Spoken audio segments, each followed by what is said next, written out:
Hey guys, welcome to my wrap up of Wimbledon Day 8 and my predictions for tomorrow, Day 9.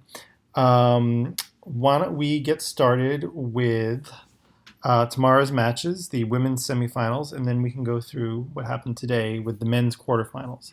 So let's take a look at our order of play for tomorrow.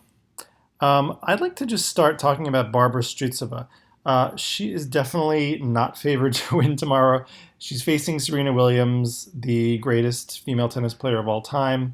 But I gotta say, Barbara, I'm happy for her. She's having the tournament of her life. She's having the major tournament of her life. She is in the semifinals of both the singles and the doubles. And even though everyone's betting against her in singles, I just think we should all be really happy for her because she's a veteran. She's 33 and she seems to be peaking now. So good for Barbara. But yeah, just getting to sort of the X's and O's of that matchup.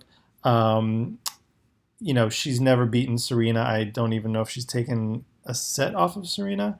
Um, this is Serena's match to lose unless Strycova does something really different and really unusual that really catches Serena off guard. I think it's going to be an easy straight sets win for Serena, and that will put her into another final. The more uncertain matchup is Svitolina Halep. And let's take a look at their head to head. They've played 7 times. Svitolina took 4 of those, Halep took 3. It's interesting because sometimes you see these sort of fluctuations between players. Maybe one will start out and be dominant over the other, and then the other one gets better and starts winning more. But with these two, Halep won their very first matchup, and she won their most recent matchup, and then one kind of in the middle. That was the French Open when she made it to the final. But kind of sprinkled throughout, you see Svitolina winning fairly easily, and most of the time in straight sets. So I don't know. Halep is not a natural grass court player. Her ball has a ton of topspin. I mean, she's super consistent, but I just don't think of her as like a super dangerous player. Whereas Svitolina just has a little more firepower and has been playing really well. So I got to give the edge. As much as I like Halep, I have to give the edge to Svitolina. So I am predicting a Serena Williams, Alina Svitolina final, and we can talk about who will win once that matchup is set. So let's talk a little bit about what happened today in the men's quarterfinals. Um, I will say the top 3 they dominated. Djokovic over Goffin. I saw part of this match. It started out, it looked pretty even. Goffin was just defending well and being really aggressive and offensive and having some amazing shots. And I think they traded breaks initially. It was 4-all, and then I looked up. Djokovic had won the set, and then he won the second set, 6-love, and then the match was over. Goffin only got 6 games, so that says something about just how aggressive and how dominantly Djokovic is playing. The fact that he could take out Goffin, who was just really looking amazing today.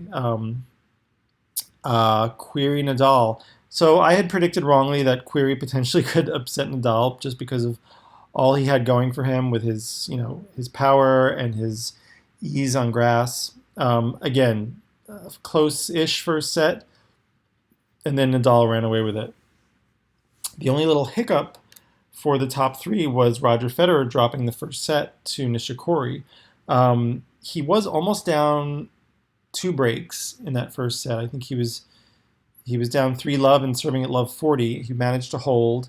Still though couldn't take the set, but then turned it around really easily with a 6-1 set.